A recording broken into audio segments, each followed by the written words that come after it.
Boa noite, tudo bem? Graça, tudo bem? Thaís, tudo bem? Como estão? Elisa, tudo jóia? Boa noite, mais uma quarta-feira, mais uma conversa de consultório. Muito bem, deixa eu ajustar só o meu foco da minha luz aqui, porque senão fica muito ruimzinho. Maravilha, pessoal, tudo bem? Mais este dia, com mais algum caso clínico. Fala, senhor Carlos. O pessoal está dividido aqui entre a apresentação dos residentes nossos da fisioterapia integrativa. O Carlos está acompanhando lá, Carlos, beleza? Como já tinha marcado aqui 9 horas com vocês para a nossa conversa de consultório, estou aqui para esta conversa de consultório. Beleza, pessoal? Muito bem. Pessoal, temos hoje então, como eu mencionei nos stories, não sei se vocês viram, mas eu quero compartilhar um caso clínico com vocês, tá? E depois eu quero entrar ao vivo com alguém. Quero ver se alguém tem aí algum caso clínico para entrar ao vivo aqui comigo para a gente poder discutir, beleza? Pode ser um caso clínico de sucesso, pode ser um caso clínico que está com dificuldade, pode ser um caso clínico que nunca pegou. Então, né, independente do que for, é só ter a vontade da gente discutir que a gente entra ao vivo com esse caso clínico. Então eu vou começar com o meu, tá? Com um caso clínico. E a partir daí a gente depois vê quem tem um caso para compartilhar. Então o caso clínico que eu tenho para compartilhar com vocês hoje é um caso clínico de uma paciente, tá? Uma paciente criança, né, menina, de 5 anos de idade. Essa menina, ela veio trazida pela mãe, lógico, né, trazida pela mãe, a menina não veio sozinha dirigindo para a clínica. Mas ela veio, a mãe trouxe a criança porque ela estava com a dificuldade de fazer o desfraude noturno dessa criança. Então ela já tinha feito bonitinho o desfraude durante o dia, com 2 aninhos e pouco, depois, né, de um tempo começou a tentar o desfraude noturno e até os 5 anos não conseguia de jeito nenhum fazer esse desfraude noturno. Então ela procurou, porque eu já tinha atendido a mãe, né, por algumas questões de dores e alguma questão assim, já tinha atendido o pai, e aí ela me mandou uma mensagem perguntando, né, porque como eu vou falando e vou explicando para o paciente, ela veio curiosa sabendo se as técnicas poderiam ter resultado nisso. Então eu fiz a avaliação e aí o que eu encontrei? Então, primeiro, escapes noturnos diários, todo dia perdia, todo dia tinha perda, né? Então assim, tentava dormir sem fralda, a menina não conseguia acordar, não tinha o controle, né, de se levantar para poder ir ao banheiro e acabava tendo perda. Isso começava a gerar um pouco de estresse na própria criança, né, na ânsia de querer desfraldar e tudo mais, e aí a criança não conseguia de jeito nenhum evoluir para esse desfraude. Quando eu fiz a avaliação dela, primeira coisa que eu fui analisar, eu quero ver a estabilidade da pelve. Então, quando eu tenho uma característica que está ligada à incontinência, seja ela qual for o tipo, seja essa da criança, né, que é a enurese noturna, né, da criança, seja uma incontinência no adulto, né, no idoso, a gente vai avaliar a estabilidade pélvica. E um teste simples que a gente tem para avaliar a estabilidade pélvica é o teste, né, verificar se existe a presença do sinal de Trendelenburg.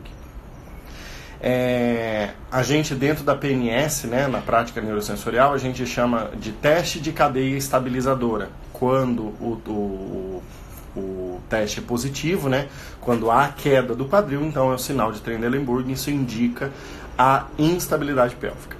Beleza, fiz o teste e ela apresentava essa instabilidade bilateralmente, ok? Aí você fala assim, mas Lisandro, mas é normal ter sinal de Trendelenburg na criança? Isso, é normal. Mas assim, é normal quanto? Tá?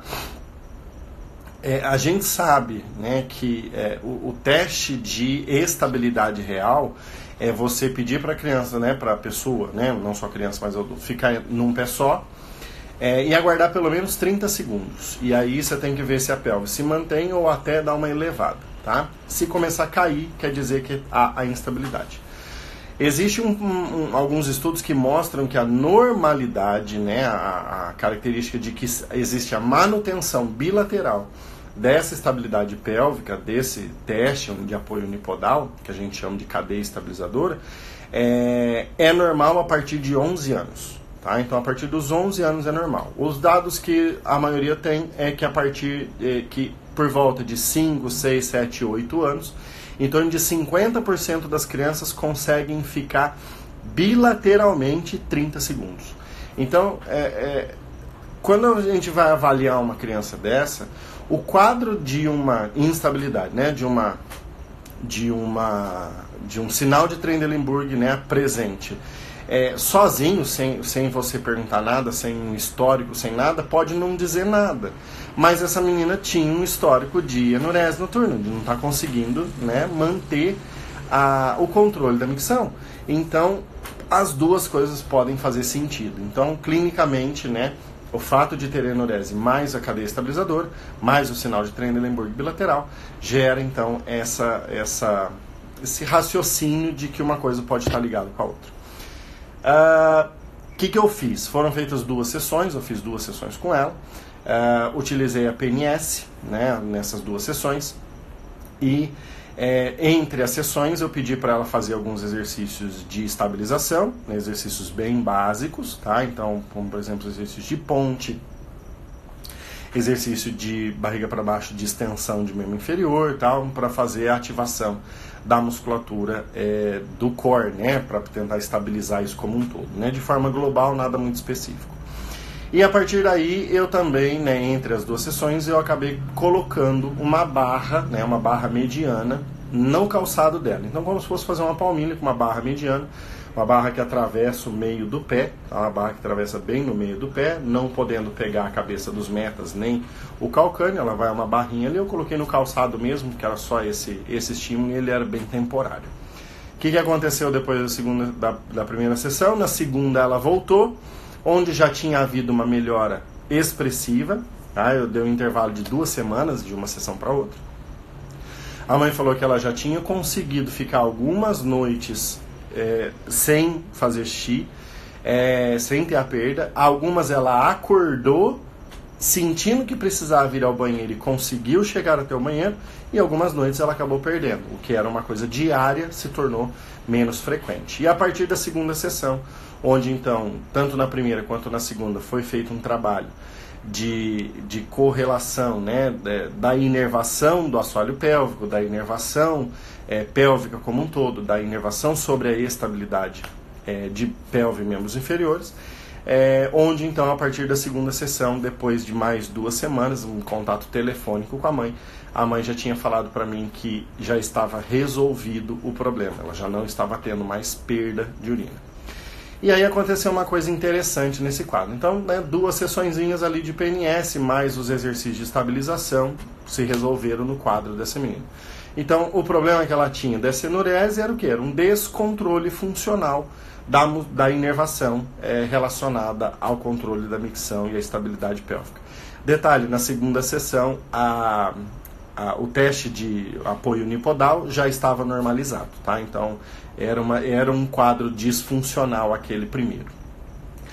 E aí, o que aconteceu? 5 meses depois, que na realidade foi no começo de dezembro, essa mãe manda uma mensagem para mim de novo. Lisandro, a minha filha tá perdendo urina de novo. Tem quanto tempo? Já tem 1 semana. Dentro dessa 1 semana ela perdeu 5 dias. E aí vamos investigar o porquê que isso está acontecendo, né? Aconteceu alguma coisa, ela teve uma queda sentada, né? E sensibilizou a inervação, modificou a função, tal, não sei o quê. Resumo da história. Essa menina tinha entrado de férias da escola e concomitantemente essa mãe tinha voltado a trabalhar. ou seja, estava ausente. E aí eu perguntando para a criança se ela sentia falta, né, de estar com a mãe, ela disse que sim, lógico, né, a criança está acostumada a ter a mãe ali a maior parte do tempo, né, fora o período escolar. E aí ela acabou me dizendo que sim. E aí quando eu fiz a avaliação da PNS, para quem conhece a PNS, a gente não avalia pontos específicos, né? A gente avalia mediante uma hierarquia. O engraçado é que eu não achei pontos de disfunção relacionados à musculatura do assoalho pélvico, musculatura que está ligada à estabilidade pélvica, mas sim várias disfunções autonômicas. Então, provavelmente essa mudança que teve gerou essa desregulação autonômica. E, gente, a bexiga é um baita órgão inervado pelo sistema nervoso autônomo. Então, essa desregulação autonômica que levou ao quadro. Eu fiz um atendimento, liberei ali toda a parte autonômica, dei algumas orientações de controle autonômico, né? Ficar em postura de abertura, fazer respiração lenta, né? Então, todo esse trabalho para que ela pudesse, na verdade eles iriam viajar dali uma semana e a mãe estava com medo deles viajarem para fora do Brasil e a menina ainda está com a perda de urina. Eu fiz um atendimento, 3 dias depois eu mandei mensagem para a mãe falou que não havia tido perda e logo depois do ano novo eu mandei mensagem de novo e aí ela me disse que passaram as férias sem ter perda nenhuma. Então assim, um mesmo quadro sintomático em uma certa situação pode ter uma característica clínica, que era a inervação de assoalho pélvico, a inervação desse controle não está funcional, e num segundo momento era uma característica autonômica.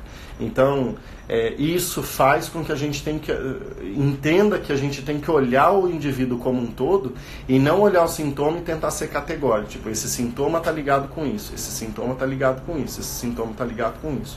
Eu posso ter 2 disfunções diferentes que apresentam o mesmo quadro clínico. Então, isso nessas características funcionais. Então, a gente precisa prestar bastante atenção nisso. Beleza? O que acharam desse quadro clínico?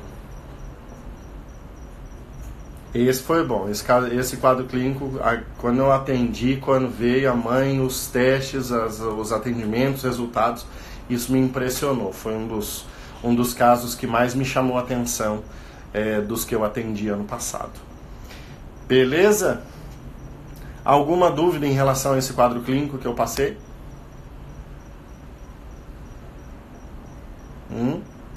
Alguma dúvida? Não. Beleza? Maravilha, Fernando. Obrigado. Toré, maravilha. Muito bem. Pessoal, agora eu quero saber quem é que tem um quadro clínico, quem é que tem um caso para poder conversar comigo aqui ao vivo. Quem tem um caso, põe aquele dedinho assim, ó. Põe aquele do dedinho assim. Fernando, eu fiz a DNM no nervo pudendo, eu não cheguei a fazer a DNM, tá? Nesse caso em específico, eu fiz só a PNS, tá? Porque como a criança não tem dor, eu fiz para melhora da função pela PNS, porque a gente faz isso de forma um pouco mais rápido, tá? Num paciente que vem apresentando dor lombar, né, ou dor pélvica e tudo mais, aí a DNM ela vai entrar como uma função bem bacana. Não que a DNM não funcionaria, tá? Eu só acho que talvez o resultado seria um pouco mais demorado do que com a PNS, tá? Por isso que eu escolhi, neste caso, a PNS. Beleza? Pessoal, eu quero saber quem tá aí, quem tem um caso clínico para compartilhar comigo, não precisa ficar com vergonha. Coloca aí nos comentários lá, ó. Coloca o dedinho para cima e diz que quer falar comigo. Aquele dedinho assim, ó, cadê? Esse aqui, ó. Esse dedinho. Quem tem um caso clínico, levanta o dedinho aí para mim, que a gente vai entrar ao vivo pra gente discutir sobre esse caso. Quem se habilita? Vamos lá.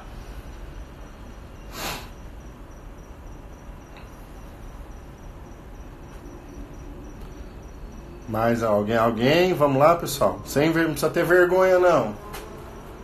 Quem assistiu na quarta-feira passada viu que não tem erro. A gente está aqui para trocar informação para a gente poder crescer.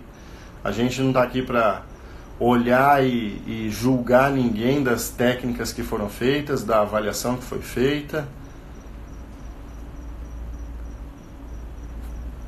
Vamos lá, quem tem um caso clínico, bota o dedinho lá para cima, que aí entra ao vivo aqui comigo.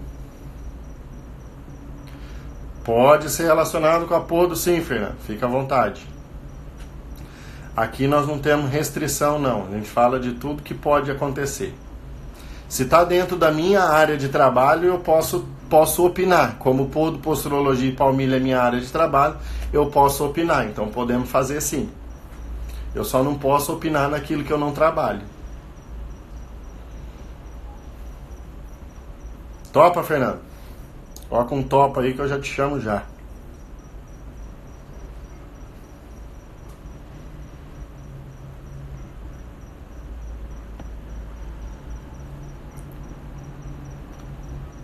Bora lá, Fernando? Posso chamar, não?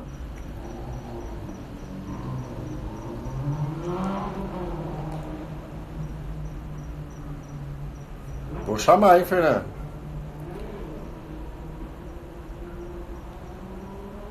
Vamos entrar ao vivo, Fernando? Vou chamar você ao vivo aqui. Vamos lá. Ao vivo comigo.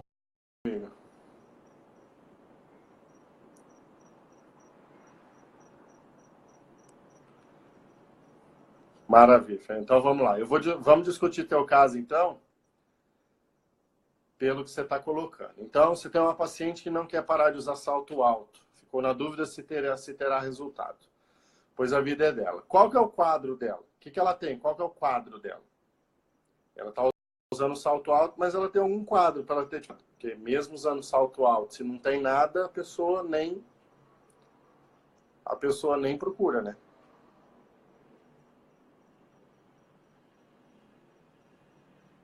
Dor lombar.